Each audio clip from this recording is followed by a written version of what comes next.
ਸੰਗਤ ਨੂੰ। ਵਾਹਿਗੁਰੂ ਜੀ ਕਾ ਖਾਲਸਾ, ਵਾਹਿਗੁਰੂ ਜੀ ਕੀ ਫਤਿਹ। ਸ਼੍ਰੀ ਗੁਰੂ ਗ੍ਰੰਥ ਸਾਹਿਬ ਦੇ ਅੰਗ ਨੰਬਰ 161 'ਤੇ ਅੱਧ ਟੱਪ ਕੇ ਹੈ 2 ਨੰਬਰ। ਦੂਜੈ ਭਾਏ ਨਾ ਸੇਵਿਆ ਜਾਏ, ਹਉਮੈ ਮਾਇਆ ਮਹਾ ਬਿਖ ਖਾਏ। ਪੁੱਤ ਕੁਟੰਬ ਗ੍ਰਹਿ ਮੋਹਿਆ ਮਾਏ, ਮਨਮੁਖ ਅੰਧਾ ਆਵੈ ਜਾਏ। ਦੂਜੇ ਪਾਏ ਰੱਬ ਨੂੰ ਛੱਡ ਕੇ ਕਿਸੇ ਹੋਰ ਨੂੰ ਪਿਆਰ ਕਰਨਾ, ਭਾਵ ਮਾਇਆ ਨੂੰ ਪਿਆਰ ਕਰਨਾ।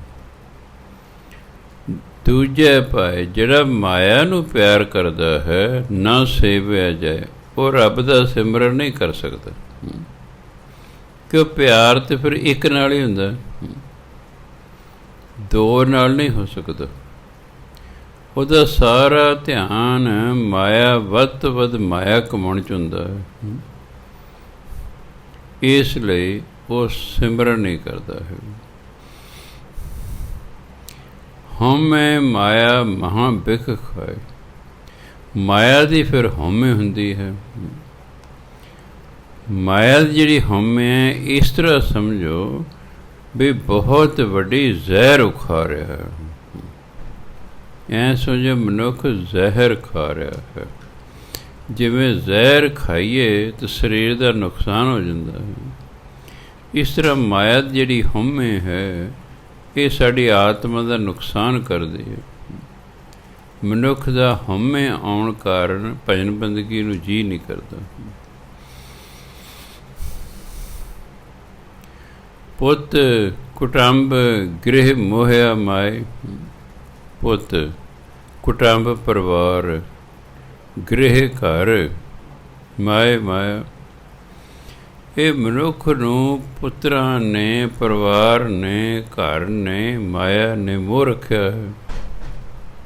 ਇਸ ਕਰਕੇ ਮਨਮੁਖ ਅੰਧਾ ਆਵੈ ਜਾਏ। ਇਸ ਲਈ ਮਨਮੁਖ ਹੈ, ਅੰਧਾ ਭਾਵ ਅੱਖਾਂ ਦੋਨਾਂ ਨਹੀਂ, ਅਗਿਆਨੀ। ਮਨਮੁਖ ਅਗਿਆਨੀ ਹੈ, ਨਾਮ ਨਾ ਜਪਣ ਕਰਕੇ ਤੇ ਮਾਇਆ ਦੇ ਮੋਹ 'ਚ ਹੋਣ ਕਰਕੇ ਆਵੈ ਜਾਏ, ਇਹ ਜੰਮਦਾ ਮਰਦਾ ਰਹਿੰਦਾ। ਹਰ ਹਰ ਨਾਮ ਦੇਵੈ ਜਨ ਸੋਏ, ਅਨ ਦਿਨ ਭਗਤ ਗੁਰ ਸ਼ਬਦੀ ਹੋਏ। ਗੁਰਮਤਿ ਵਿਰਲਾ ਬੂਝੈ ਕੋਏ, ਨਾਨਕ ਨਾਮ ਸਮਾਵੈ ਸੋਏ। ਕਹਿੰਦੇ ਹਰ ਹਰ ਨਾਮ ਦੇਵੈ ਜਨ ਸੋਏ। ਕਿਸੇ ਭਗਤ ਨੂੰ ਵਿਰਲੇ ਟਾਵੇਂ ਨੂੰ ਪਰਮਾਤਮਾ ਨਾਮ ਦੀ ਦਾਤ ਦਿੰਦਾ ਹੈ।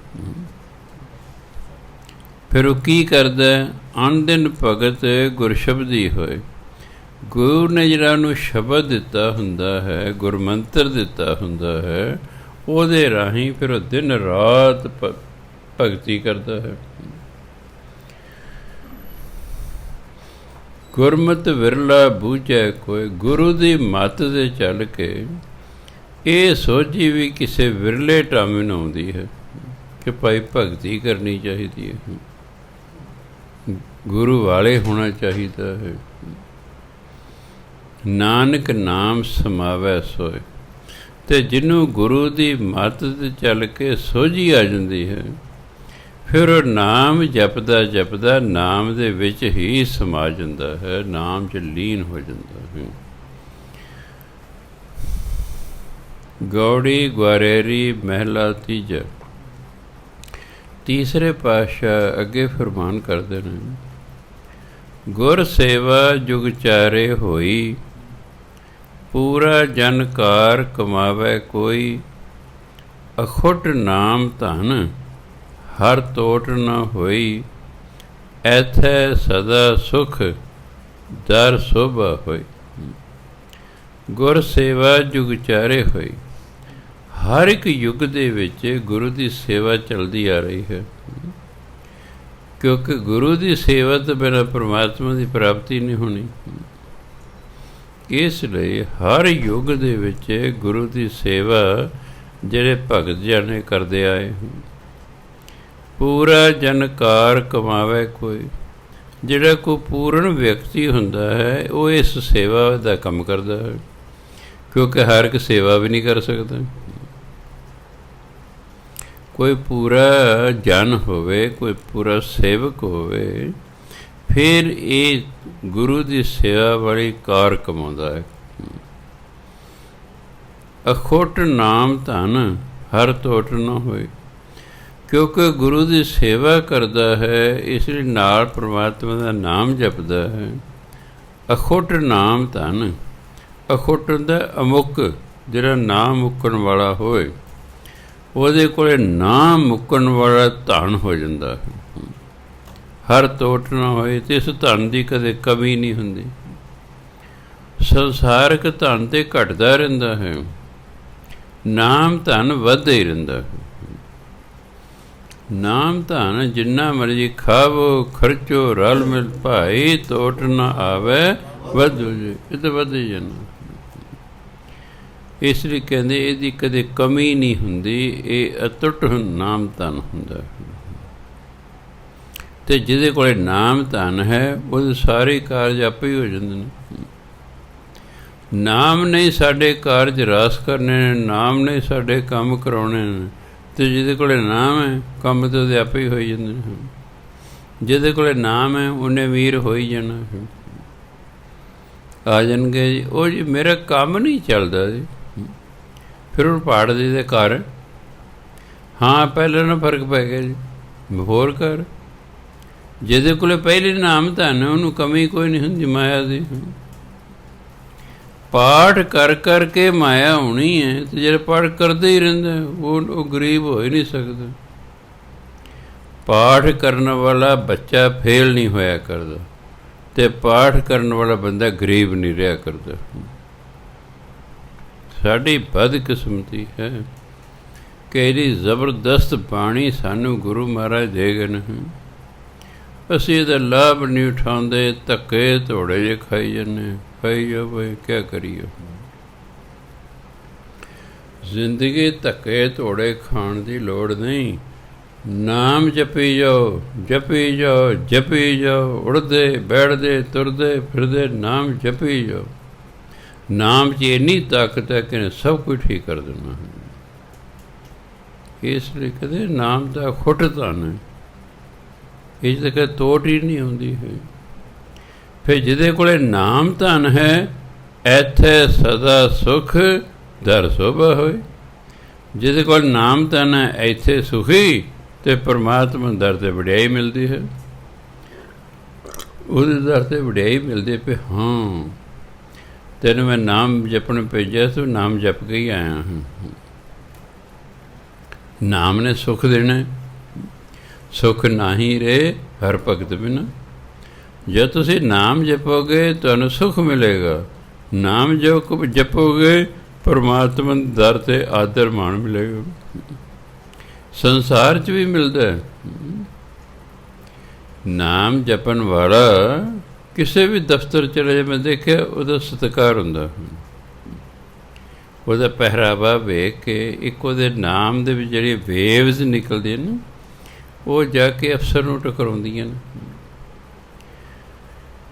ਇਸ ਲਈ ਇੱਥੇ ਵੀ ਆਦਰ ਮਾਣ, ਅੱਗੇ ਵੀ ਆਦਰ ਮਾਣ, ਇੱਥੇ ਵੀ ਸੁੱਖ, ਅੱਗੇ ਵੀ ਸੁੱਖ। ਇਹ ਨਾਮ ਜਪਣਾ ਚਾਹੀਦਾ।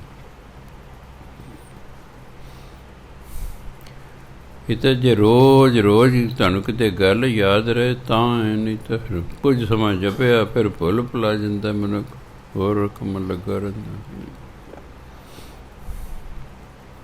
ਇਸ ਲਈ ਨਾਮ ਜਪਿਆ ਕਰੋ। ਨਾਮ ਜਪੋ ਮੇਰੇ ਸਾਜਨ ਸੈਣਾ, ਹੈ ਮੇਰੇ ਸੱਜਣੋ, ਹੈ ਮੇਰੇ ਮਿੱਤਰੋ, ਨਾਮ ਜਪੋ। ਸੋ ਗੁਰੂ ਮਹਾਰਾਜ ਕਹਿੰਦੇ, ਇਹ ਮਨ ਮੇਰੇ ਭਰਮ ਨਾ ਕੀਜੈ, ਗੁਰਮੁਖ ਸੇਵਾ ਅੰਮ੍ਰਿਤ ਰਸ ਪੀਜੈ। ਹੇ ਮੇਰੇ ਮਨਾ, ਤੂੰ ਭਰਮ ਨਾ ਕਰ। ਗੁਰੂ ਦੇ ਆਖੇ ਲੱਗ ਕੇ ਤੂੰ ਗੁਰੂ ਦੀ ਸੇਵਾ ਕਰ, ਫਿਰ ਅੰਮ੍ਰਿਤ ਰਸ ਪੀਜੈ। ਇਸ ਨਾਮ ਰਸ ਨੂੰ ਪੀ, ਕਿਉਂਕਿ ਤੂੰ ਨਾਮ ਜਪੇਗਾ ਇਸ 'ਚ ਤੈਨੂੰ ਰਸ ਆਵੇਗਾ। ਇਸ ਨਾਮ ਰਸ ਨੂੰ ਪੀ। ਸਤਿਗੁਰ ਸੇਵੇਂ ਸੇ ਮਹਾਂਪੁਰਖ ਸੰਸਾਰੇ, ਆਪ ਉਦਰੇ ਕੋਲ ਸਗਲ ਨਿਸਤਾਰੇ। ਹਰ ਕਾ ਨਾਮ ਰਖੈ ਉਰ ਧਾਰੇ, ਨਾਮ ਰਤੇ ਭੌਜਲ ਉਤਰਹਿ ਪਾਰੇ। ਸਤਿਗੁਰ ਸੇਵੇ, ਜਿਹੜੇ ਗੁਰੂ ਦੀ ਸੇਵਾ ਕਰਦੇ ਹਨ, ਸੇ ਮਹਾਂਪੁਰਖ ਸੰਸਾਰ, ਉਹ ਸੰਸਾਰ 'ਚ ਮਹਾਂਪੁਰਖ ਹੋ ਜਾਂਦੇ ਨੇ। ਭਾਈ ਲਹਿਣਾ ਜੀ ਦੁਕਾਨਦਾਰ ਸਨ, ਗੁਰੂ ਨਾਨਕ ਦੀ ਸੇਵਾ ਕੀਤੀ, ਦੇਖੋ ਮਹਾਂਪੁਰਖ ਹੋ ਗਏ, ਆਪ ਗੁਰੂ ਹੋ ਗਏ। ਗੁਰੂ ਅਮਰਦਾਸ ਮਹਾਰਾਜ ਇਹ ਵੀ ਦੁਕਾਨਦਾਰ ਸਨ, ਘੋੜੀ 'ਤੇ ਸਮਾਨ ਲੱਦ ਕੇ ਪਿੰਡਾਂ 'ਚ ਵੇਚਣ ਜਾਇਆ ਕਰਦੇ ਸਨ। ਇਹ ਵੀ ਇਹਨਾਂ ਨੇ ਵੀ ਦੂਸਰੇ ਪਾਤਸ਼ਾਹ ਦੀ ਸੇਵਾ ਕੀਤੀ, ਦੇਖੋ ਮਹਾਂਪੁਰਖ ਬਣ ਗਏ, ਆਪ ਗੁਰੂ ਬਣ ਗਏ। ਸੋ ਇਸ ਲਈ ਗੁਰੂ ਦੀ ਜੋ ਸੇਵਾ ਕਰਦੇ ਹਨ, ਸੇ ਮਹਾਂਪੁਰਖ ਸੰਸਾਰੇ, ਸੰਸਾਰ 'ਚ ਮਹਾਂਪੁਰਖ ਹੋ ਜਾਂਦੇ ਨੇ। ਆਪ ਉਧਰੇ, ਉਹ ਆਪ ਵੀ ਇਸ ਭਵ ਸਾਗਰ ਤੋਂ ਪਾਰ ਹੋ ਜਾਂਦੇ ਨੇ। ਕੁਲ ਸਗਲ ਨੇ ਸਾਰੇ ਕੁਲਾਂ ਦਾ ਵੀ ਪਾਰ ਉਤਾਰਾ ਕਰ ਦਿੰਦੇ ਨੇ।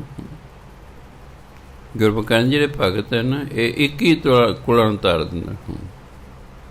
ਉਹ ਅਰਦਾਸ ਨਹੀਂ ਕਰਦਾ ਕਿ ਮੇਰੇ ਕੁਲਾਂ ਤਰ ਜਾਣ, ਨਹੀਂ, ਉਹਦੀ ਭਜਨ ਬੰਦਗੀ ਦਾ ਪ੍ਰਤਾਪ ਹੀ ਹੈ। ਜਿਵੇਂ ਇੱਕ ਵਾਰੀ ਮੈਂ ਬੈਠਾ ਪੁਲਿਸ ਲਾਈਨ 'ਚ ਇੱਕ ਘਰ ਦੇ ਵਿੱਚ, ਮੈਂ ਕਥਾ ਕਰ ਰਿਹਾ। ਮੇਰੇ ਪਿਤਾ ਜੀ 1977 'ਚ ਸਵਰਗਵਾਸ ਹੋ ਗਏ ਸਨ, ਅਤੇ 2007 ਸੰਨ ਦੀ ਗੱਲ ਹੈ। ਮੈਂ ਬੈਠਾ, ਮੈਂ ਕੀ ਦੇਖਦਾ, ਮੇਰੇ ਸਾਹਮਣੇ ਆ ਕੇ ਮੇਰੇ ਪਿਤਾ ਜੀ ਬਹਿ ਗਏ। ਚਲੋ ਮੈਂ ਕਥਾ ਕਰਦਾ ਰਿਹਾ। ਬਾਅਦ 'ਚ ਮੈਂ ਘਰ ਦੇ ਜੀਆਂ ਨੂੰ ਕਿਹਾ ਵੀ ਮੈਨੂੰ ਅਜੇ ਬੁਲਾਉਣਾ ਨਹੀਂ ਹੈ, ਮੈਂ ਜਦ ਕਹਾਂਗਾ ਮੈਨੂੰ ਉਦੋਂ ਰੋਟੀ ਦੇ ਕੇ ਜਾਣੀ। ਮੈਂ ਉਹਨਾਂ ਨੂੰ ਕਿਹਾ ਵੀ ਪਿਤਾ ਜੀ ਤੁਸੀਂ ਕਿੱਥੋਂ ਆਏ ਹੋ? ਕਹਿੰਦੇ ਮੈਂ ਸਵਰਗ 'ਚੋਂ ਆਇਆ। ਮੈਂ ਹੱਕਾ ਬੱਕਾ ਰਹਿ ਗਿਆ। ਬਈ ਤੁਸੀਂ ਤਾਂ ਅਨਪੜ੍ਹ ਸੀ, ਠੀਕ ਹੈ, ਗੁਰਦੁਆਰੇ ਦਾ ਤੁਸੀਂ ਜਾਂਦੇ ਸੀ, ਪਰ ਤੁਸੀਂ ਭਜਨ ਬੰਦਗੀ ਤਾਂ ਕੋਈ ਕੀਤੀ ਨਹੀਂ, ਅਤੇ ਤੁਸੀਂ ਸਵਰਗ 'ਚ ਕਿਵੇਂ ਚਲੇ ਗਏ? ਕਹਿੰਦੇ ਮੈਂ ਵੀ ਉਹਨਾਂ ਨੂੰ ਪੁੱਛਿਆ ਸੀ, ਮੈਂ ਅਜੇ ਹੁਣੇ ਹੀ ਸਵਰਗ 'ਚ ਪਹੁੰਚਿਆ ਕੁਝ ਦਿਨ ਪਹਿਲਾਂ ਹੀ। ਕਹਿੰਦੇ ਮੈਂ ਵੀ ਉਹਨਾਂ ਨੂੰ ਪੁੱਛਿਆ ਸੀ ਵੀ ਮੈਨੂੰ ਸਵਰਗ ਕਿਵੇਂ ਮਿਲ ਗਿਆ? ਉਹ ਕਹਿੰਦੇ ਤੇਰਾ ਇੱਕ ਲੜਕਾ ਜੈਮਲ ਸਿੰਘ ਹੈ। ਕਹਿੰਦੇ ਹਾਂ ਜੀ ਹੈ। ਕਹਿੰਦੇ ਮੈਨੂੰ ਇਹ ਨਹੀਂ ਪਤਾ ਵੀ ਇਸ ਵੇਲੇ ਜਿਉਂਦਾ ਹੈ ਕਿ ਸਵਰਗਵਾਸ ਹੋ ਗਿਆ, ਵੀ ਬੜੇ ਸਾਲ ਹੋ ਗਏ। ਨਹੀਂ, ਕਹਿੰਦੇ ਜਿਉਂਦਾ। ਉਹ ਭਜਨ ਬੰਦਗੀ ਕੀ ਕਰਦਾ ਹੈ? ਉਹਦੀ ਭਜਨ ਬੰਦਗੀ ਦਾ ਤੁਹਾਨੂੰ ਹਿੱਸਾ ਮਿਲ ਰਿਹਾ ਸੀ ਆਪਣੇ ਆਪ ਹੀ, ਤੁਹਾਨੂੰ ਉਹਦੀ ਭਜਨ ਬੰਦਗੀ ਦਾ ਹਿੱਸਾ ਮਿਲਦਾ ਰਿਹਾ। ਨੰਬਰ 2, ਤੁਸੀਂ 77 'ਚ ਸਰੀਰ ਤਿਆਗਣ ਤੋਂ ਬਾਅਦ ਫਿਰ ਜਿਹੜੇ ਘਰ ਦੇ ਵਿੱਚ ਤੁਸੀਂ ਪੈਦਾ ਹੋਏ, ਉਹ ਭਜਨ ਬੰਦਗੀ ਵਾਲਾ ਘਰ ਸੀ। ਉਸ ਘਰ 'ਚ ਰਹਿ ਕੇ ਤੁਸੀਂ ਭਜਨ ਬੰਦਗੀ ਕਰਦੇ ਰਹੇ, ਇਸ ਲਈ ਤੁਹਾਡੀ 30 ਸਾਲ ਦੀ ਆਪਣੀ ਵੀ ਭਜਨ ਬੰਦਗੀ ਸੀ, ਅਤੇ ਤੁਹਾਡੇ ਪੁੱਤਰ ਦੀ ਭਜਨ ਬੰਦਗੀ ਵੀ ਤੁਹਾਨੂੰ ਮਿਲਦੀ ਰਹੀ ਆਪਣੇ ਆਪ। ਇਸ ਕਰਕੇ ਤੁਹਾਨੂੰ ਸਵਰਗ ਪ੍ਰਾਪਤ ਹੋਇਆ। ਮੈਂ ਜੀ ਫਿਰ ਤੁਹਾਨੂੰ ਕਿਵੇਂ ਪਤਾ ਲੱਗਾ ਮੈਂ ਇੱਥੇ ਬੈਠਾ? ਕਹਿੰਦੇ ਮੈਂ ਉਹਨਾਂ ਨੂੰ ਕਿਹਾ ਵੀ ਜੇ ਮੇਰਾ ਪੁੱਤਰ ਜਿਉਂਦਾ ਹੈ ਤਾਂ ਮੈਂ ਉਸ ਪੁੱਤਰ ਨੂੰ ਮਿਲਣਾ ਚਾਹੁੰਦਾ, ਕੀ ਮੈਂ ਮਿਲ ਸਕਦਾ? ਹਾਂ। ਕਹਿੰਦੇ ਉੱਪਰਲੀਆਂ ਰੂਹਾਂ ਹੇਠਾਂ ਜਾ ਸਕਦੀਆਂ।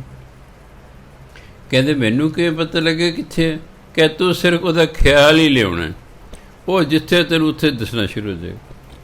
ਕਹਿੰਦਾ ਮੈਂ ਤੇਰਾ ਖਿਆਲ ਲਿਆਂਦਾ ਕੀਤਾ, ਤੂੰ ਮੈਨੂੰ ਦੱਸਣ ਲੱਗ ਗਿਆ, ਮੈਂ ਆ ਗਿਆ ਤੈਨੂੰ ਦੱਸਣ ਆਇਆ ਵੀ ਆਹ ਕੁਛ ਹੋਇਆ ਹੈ। ਅਤੇ ਕਿੰਨਾ ਫਾਇਦਾ ਹੁੰਦਾ ਹੈ ਜਿਹੜਾ ਇੱਕ ਬੱਚਾ ਵੀ ਕਿਸੇ ਦਾ ਭਜਨ ਬੰਦਗੀ ਕਰਦਾ, ਉਹਦੇ ਮਾਂ ਬਾਪ ਨੂੰ ਆਪਣੇ ਆਪ ਹੀ ਉਹਦਾ ਲਾਭ ਹੁੰਦਾ ਰਹਿੰਦਾ, ਆਪਣੇ ਆਪ ਉਹਦੀ ਭਜਨ ਬੰਦਗੀ ਦਾ ਹਿੱਸਾ ਉਹਨਾਂ ਨੂੰ ਮਿਲਦਾ ਰਹਿੰਦਾ ਹੈ। ਫਿਰ ਕਹਿੰਦਾ ਜਦੋਂ ਤੁਸੀਂ ਹੇਠਾਂ ਪਾਠ ਕਰਦੇ ਹੋ ਵੀ ਹਾਂਜੀ ਮੇਰੇ ਪਿਤਾ ਫਲਾਣਾ ਸਿੰਘ ਦੀ ਆਤਮਾ ਦਾ ਕਲਿਆਣ ਹੋਵੇ। ਕਹਿੰਦੇ ਜਿਉਂ ਹੀ ਅਰਦਾਸ ਹੁੰਦੀ ਹੈ ਇੱਥੇ ਸਾਨੂੰ ਪਤਾ ਲੱਗ ਜਾਂਦਾ, ਇੱਥੇ ਸਾਨੂੰ ਪਤਾ ਲੱਗ ਜਾਂਦਾ ਕਿ ਸਾਡੇ ਭਲੇ ਲਈ ਹੇਠਾਂ ਅਰਦਾਸ ਹੋਈ ਹੋਈ ਹੈ। ਤਾਂ ਮੈਂ ਤੁਹਾਨੂੰ ਸਾਂਝੀ ਕੀਤੀ ਹੈ ਕਿ ਸਵਰਗਵਾਸ ਜਿਹੜੇ ਹੋ ਗਏ ਨੇ ਆਪਣੇ ਵੱਡੇ ਵਡੇਰੇ, ਉਹਨਾਂ ਦੇ ਨਿਮਿਤ ਸਾਲ 'ਚ ਇੱਕ ਦਾ ਪਾਠ ਜ਼ਰੂਰ ਕਰਾਉਣਾ ਚਾਹੀਦਾ। ਬਾਕੀ ਭਜਨ ਬੰਦਗੀ ਕਰਦੇ ਰਹੋ, ਤੁਹਾਡੇ 'ਚ ਕੁਝ ਭਜਨ ਹਿੱਸਾ ਉਹਨਾਂ ਨੂੰ ਆਪਣੇ ਆਪ ਹੀ ਮਿਲਦਾ ਰਹਿਣਾ। ਚਾਹੇ ਤੁਸੀਂ ਉਹਨਾਂ ਲਈ ਅਰਦਾਸ ਕਰਿਓ ਨਾ ਕਰਿਓ, ਉਹਨਾਂ ਨੂੰ ਹਿੱਸਾ ਮਿਲਦਾ ਰਹਿਣਾ ਹੁੰਦਾ। ਫਿਰ ਜਦੋਂ ਮੈਨੂੰ ਸਮਝ ਆਈ ਵੀ ਸੰਤ ਈਸ਼ਰ ਸਿੰਘ ਜੀ ਮਹਾਰਾਜ ਕਹਿ ਕੇ ਧੰਨ ਧੰਨ ਨੇ ਉਹਨਾਂ ਦੀਆਂ ਮਾਵਾਂ ਜਿਨ੍ਹਾਂ ਦੇ ਪੁੱਤ ਨਾਮ ਜਪਦੇ। ਮੈਂ ਉਹ ਐਂ ਨਾਮ ਜਾਂਦਾ ਉੱਪਰ ਨੂੰ। ਇਸ ਤਰ੍ਹਾਂ ਫਾਇਦਾ ਹੁੰਦਾ ਉਸ ਰੂਹ ਦਾ ਜਿਹੜੀ ਵਿਛੜ ਚੁੱਕੀ ਹੈ, ਵੱਡੇ ਵਡੇਰੇ ਜਿਹੜੇ ਸਾਡੇ ਨੇ। ਸੋ ਤਾਂ ਗੁਰੂ ਮਹਾਰਾਜ ਕਹਿੰਦੇ ਆਪ ਉਧਰੇ ਕੁਲ ਸਗਲ ਨਿਸਤਾਰੇ। ਉਹ ਆਪ ਤੇ ਤਰਦੇ ਹੀ ਨੇ, ਸਾਰੀਆਂ ਕੁਲਾਂ ਦਾ ਵੀ ਪਾਰ ਉਤਾਰਾ ਕਰ ਦਿੰਦੇ। ਹਰ ਕਾ ਨਾਮ ਰੱਖੈ ਉਰ ਧਾਰੇ। ਉਹ ਹਰੀ ਦੇ ਨਾਮ ਨੂੰ ਉਰ ਹੁੰਦਾ ਹਿਰਦਾ, ਧਾਰੇ ਹੁੰਦਾ ਟਿਕਾ ਕੇ ਰੱਖਣਾ, ਵਸਾ ਕੇ ਰੱਖਣਾ। ਉਹ ਪਰਮਾਤਮਾ ਦੇ ਨਾਮ ਨੂੰ ਆਪਣੇ ਹਿਰਦੇ 'ਚ ਵਸਾ ਕੇ ਰੱਖਦੇ ਹਨ। ਨਾਮ ਰਤੇ ਭੌਜਲ ਉਤਰਹਿ ਪਾਰੇ। ਉਹ ਨਾਮ 'ਚ ਰੰਗੇ ਜਾਂਦੇ ਨੇ, ਇਸ ਭਵ ਸਾਗਰ ਤੋਂ ਪਾਰ ਉਤਰ ਜਾਂਦੇ ਹਨ। ਕਿਉਂਕਿ ਪਰਮਾਤਮਾ ਦੇ ਨਾਮ ਨੇ ਸਾਡਾ ਪਾਰ ਉਤਾਰਾ ਕਰਨਾ ਹੁੰਦਾ। ਇਸ ਲਈ ਜਿੰਨਾ ਵੀ ਸਮਾਂ ਤੁਹਾਡੀ ਬਾਣੀ 'ਚ ਰੁਚੀ ਹੈ, ਬਾਣੀ ਪੜ੍ਹਦੇ ਰਹੋ। ਨਾਮ ਜਪਣ 'ਚ ਰੁਚੀ ਹੈ, ਨਾਮ ਜਪਦੇ ਰਹੋ। ਆਪਣੀ ਆਪਣੀ ਰੁਚੀ ਹੁੰਦੀ ਹੈ। ਜਿਹੜਾ ਪਿਛਲੇ ਜਨਮ ਬਾਣੀ ਜ਼ਿਆਦਾ ਸਮਾਂ ਪੜ੍ਹਦੇ ਰਹੇ, ਉਹਦੀ ਹੁਣ ਬਾਣੀ 'ਚ ਰੁਚੀ ਹੋਏਗੀ ਜ਼ਿਆਦਾ। ਜਿਹੜਾ ਪਿਛਲੇ ਜਨਮ ਸਿਮਰਨ ਕਰਦਾ ਰਹੇ, ਉਹਦੀ ਸਿਮਰਨ 'ਚ ਰੁਚੀ ਹੋਵੇਗੀ। ਬਾਣੀ ਜਾਂ ਸਿਮਰਨ ਨੂੰ ਵੱਡਾ ਛੋਟਾ ਨਹੀਂ ਗਿਣ ਲੈਣਾ ਕਿ ਪਤਾ ਨਹੀਂ ਬਾਣੀ ਵੱਡੀ ਹੈ ਕਿ ਸਿਮਰਨ ਵੱਡਾ ਹੈ। ਬਾਣੀ ਸਾਡਾ ਗੁਰੂ ਹੈ, ਇਸ ਲਈ ਬਾਣੀ ਕਿਵੇਂ ਛੋਟੀ ਹੋ ਸਕਦੀ? ਤੁਸੀਂ ਆਪ ਹੀ ਸੋਚੋ। ਸਾਡਾ ਗੁਰੂ ਬਾਣੀ ਹੈ ਨਾ, ਇਸ ਲਈ ਬਾਣੀ ਕਿਵੇਂ ਛੋਟੀ ਹੋ ਸਕਦੀ? ਅਤੇ ਜਿਹੜਾ ਸਿਮਰ ਹੈ ਉਹ ਹੁੰਦਾ ਗੁਰਮੰਤਰ ਦਾ, ਅਤੇ ਗੁਰਮੰਤਰ ਦਿੰਦਾ ਹੈ ਗੁਰੂ, ਇਸ ਲਈ ਨਾਂ ਉਹ ਛੋਟਾ ਹੈ। ਬਾਣੀ ਨੇ ਵੀ ਸਾਡਾ ਪਾਰ ਉਤਾਰਾ ਕਰ ਦੇਣਾ ਹੈ, ਅਤੇ ਸਿਮਰਨ ਨੇ ਵੀ ਕਰ ਦੇਣਾ। ਸਿਰਫ ਇੰਨਾ ਜਿਹੜਾ ਅਨਪੜ੍ਹ ਵਿਅਕਤੀ ਹੁੰਦਾ ਵਿਚਾਰਾ, ਉਹ ਬਾਣੀ ਨਹੀਂ ਪੜ੍ਹ ਸਕਦਾ, ਉਹਨੂੰ ਗੁਰੂ ਮਹਾਰਾਜ ਤੂੰ ਸਿਮਰਨ ਕਰਦਾ ਰਹੇ। ਜੋ ਪ੍ਰਾਣੀ ਗੋਬਿੰਦ ਧਿਆਵੈ, ਪੜ੍ਹਿਆ ਅਨ ਪੜ੍ਹਿਆ ਪਰਮਗਤ ਪਾਵੇ। ਜਿਹੜਾ ਬੰਦਾ ਨਾਮ ਜਪਦਾ, ਚਾਹੇ ਉਹ ਪੜ੍ਹਿਆ ਹੋਇਆ ਚਾਹੇ ਉਹ ਅਨਪੜ੍ਹ ਹੈ, ਉਹਦੀ ਗਤੀ ਹੋ ਜਾਣੀ, ਉਹਦੀ ਗਤੀ ਹੋ ਜਾਣੀ। ਸੋ ਇਹ ਕਦੇ ਨਹੀਂ ਮਨ 'ਚ ਲਿਆਉਣਾ ਵੀ ਇਹ ਲੋਕ ਤਾਂ ਪੜ੍ਹੇ ਹੋਏ ਨੇ ਜੀ, ਇਹ ਤਾਂ ਬਾਣੀ ਪੜ੍ਹਦੇ ਨੇ ਜੀ। ਤੁਸੀਂ ਆਪਣਾ ਵਾਹਿਗੁਰੂ ਵਾਹਿਗੁਰੂ ਤਾਂ ਹਰ ਬੰਦਾ ਕਰ ਸਕਦਾ ਹੈ, ਇਹ ਤਾਂ ਅਨਪੜ੍ਹ ਵੀ ਕਰ ਸਕਦਾ ਹੈ। ਇਸ ਲਈ ਨਹੀਂ ਬਾਣੀ ਆਉਂਦੀ ਕੋਈ ਗੱਲ ਨਹੀਂ, ਨਾਮ ਜਪਣਾ ਆਉਂਦਾ ਨਾਮ ਜਪੀ ਜੇ ਬਸ। ਉੱਠਦੇ ਬੈਠਦੇ ਤੁਰਦੇ ਫਿਰਦੇ ਜਪੀ ਜੋ ਜੋ, ਫਿਰ ਤੁਹਾਨੂੰ ਇਹਦਾ ਲਾਭ ਹੋਵੇਗਾ। ਫਿਰ ਤੁਹਾਡੀ ਰੁਚੀ ਹੋਰ ਵੱਧ ਜਾਏਗੀ, ਫਿਰ ਹੋਰ ਵੱਧ ਜਾਏਗੀ, ਹੌਲੀ ਗਿਆਨ ਹੋਈ ਜਾਏਗਾ, ਸੋਚ ਉੱਚੀ ਹੁੰਦੀ ਜਾਵੇਗੀ। ਬੰਦਾ ਬੁਰਾਈਆਂ ਹੌਲੀ ਹੌਲੀ ਛੱਡਦਾ ਜਾਏਗਾ, ਸਭ ਕੁਝ ਠੀਕ ਹੋ ਜਾਏਗਾ। ਸਤ ਸੰਗਤ ਕਰੋ, ਟਾਈਮ ਮਿਲੇ ਜ਼ਰੂਰ ਸਤ ਸੰਗਤ ਕਰੋ, ਕਿਉਂਕਿ ਸਤ ਸੰਗਤ 'ਚ ਆ ਕੇ ਸਾਨੂੰ ਪ੍ਰੇਰਨਾ ਮਿਲਦੀ ਹੈ। ਅੱਜ ਵੀ ਇੱਕ ਪਰਿਵਾਰ ਪਤਾ ਨਹੀਂ ਕਿੱਥੋਂ ਦੂਰੋਂ ਆਇਆ ਸੀ। ਮੈਂ ਆਓ ਜੀ ਕਿਵੇਂ ਆਇਓ? ਕਹਿੰਦੇ ਜੀ ਤੁਹਾਡੇ ਦਰਸ਼ਨ ਕਰਨਾ ਹੈ। ਮੈਂ ਹੱਸਣ ਲੱਗ ਗਿਆ। ਮੈਂ ਜੀ ਦਰਸ਼ਨ ਤਾਂ ਲੋਕ ਗੁਰੂ ਦੇ ਨਹੀਂ ਕਰਨ ਜਾਂਦੇ, ਕੰਮ ਨੂੰ ਜਾਂਦੇ ਨੇ, ਅਤੇ ਤੁਸੀਂ ਕਿਵੇਂ ਦਰਸ਼ਨ ਕਰਨ ਆ ਗਏ ਮੇਰੇ? ਦਰਸ਼ਨ ਕਰਨ ਦੇ ਲੋਕ ਗੁਰਦੁਆਰੇ ਨਹੀਂ ਜਾਂਦੇ। ਗੁਰੂ ਦੇ ਦਰਸ਼ਨ ਕਰਨ ਅਸੀਂ ਥੋੜ੍ਹੇ ਜਾਂਦੇ ਹਾਂ, ਅਸੀਂ ਮੰਗਣ ਜਾਂਦੇ ਹਾਂ, ਅਸੀਂ ਮੰਗਣ ਜਾਂਦੇ ਹਾਂ। ਜਿਵੇਂ ਇੱਕ ਆ ਗਿਆ, ਮੈਂ ਜੀ ਮੈਂ ਆਓ ਜੀ ਕਿਵੇਂ? ਬਸ ਦਰਸ਼ਨ ਕਰਨ ਆਇਆ ਜੀ। ਮੈਂ ਮੂਡ 'ਚ ਬੈਠਾ ਸੀ, ਮੈਂ ਐਂ ਚੌਂਕੜੀ ਮਾਰ ਕੇ ਬਹਿ ਗਿਆ। 2 ਮਿੰਟ ਬੈਠਾ ਰਿਹਾ। ਮੈਂ ਜੀ ਦਰਸ਼ਨ ਕਰ ਲਏ, ਹੁਣ ਤੁਸੀਂ ਜਾਓ। ਕਹਿੰਦੇ ਜੀ ਮੈਂ ਤਾਂ ਕੰਮ ਆਇਆ ਸੀ। ਮੈਨੂੰ ਪਤਾ ਵੀ ਪਰ ਨਹੀਂ ਕਹਿੰਦੇ ਜੀ ਅਸੀਂ ਕੰਮ ਨਹੀਂ ਆਏ। 15-20 ਦਿਨ ਹੋ ਗਏ ਸਾਨੂੰ ਕਿਸੇ ਨੇ ਤੁਹਾਡੀ ਕਥਾ ਭੇਜੀ YouTube 'ਤੇ, ਅਸੀਂ ਉਹ ਸੁਣੀ, ਸਾਨੂੰ ਬਹੁਤ ਚੰਗੀ ਲੱਗੀ। ਹੁਣ ਸਾਨੂੰ ਕਿੰਨੀ ਦੇਰ ਹੋ ਗਈ ਤੁਹਾਡੀ ਕਥਾ ਸੁਣਦਿਆਂ ਹੋਏ, ਸਾਨੂੰ ਤਾਂ ਸੋਝੀ ਹੀ ਹੁਣ ਆਈ ਹੈ, ਸੋਝੀ ਆਈ ਹੈ, ਪ੍ਰੇਰਨਾ ਮਿਲਦੀ ਹੈ, ਸ਼ੌਕ ਪੈਦਾ ਹੁੰਦਾ ਹੈ। ਅਸੀਂ ਤਾਂ ਸਿਰਫ ਤੁਹਾਡਾ ਧੰਨਵਾਦ ਕਰਨਾ ਹੈ। 2-3 ਹੋਰ ਨਾਮ ਦੇ ਕੇ ਵੀ ਇਹ ਵੀ ਗਰੁੱਪ 'ਚ ਐਡ ਕਰ ਲਓ ਜੀ, ਵੀ ਉਹਨਾਂ ਦਾ ਵੀ ਭਲਾ ਹੋ ਜਾਵੇ।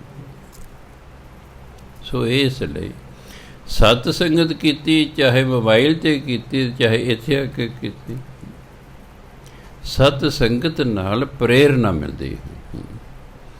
ਪ੍ਰੇਰਨਾ ਬਹੁਤ ਜ਼ਰੂਰੀ ਹੁੰਦੀ ਹੈ। ਅਸੀਂ ਤਾਂ ਟੀਚਰ ਹਾਂ, ਅਸੀਂ ਤਾਂ ਦੇਖਿਆ ਬੱਚੇ ਨੇ ਕੋਈ ਚੰਗਾ ਕੰਮ ਕੀਤਾ ਹੈ, ਚਾਹੇ ਉਹਨੂੰ ਪ੍ਰੇਅਰ 'ਚ ਖੜਿਆਂ ਕਰਕੇ ਇੱਕ ਪੈਨ ਇਨਾਮ 'ਚ ਦੇ ਦਿਓ, ਇੱਕ ਕਾਪੀ ਦੇ ਦਿਓ, ਇਨਾਮ 'ਚ ਦੇ ਦਿਓ ਸਾਰੇ ਸਕੂਲ ਦੇ ਸਾਹਮਣੇ, ਬੱਚਾ ਖੁਸ਼ ਹੋ ਜਾਂਦਾ ਵੀ ਹਾਂ ਮੈਨੂੰ ਇਨਾਮ ਮਿਲਿਆ ਹੈ।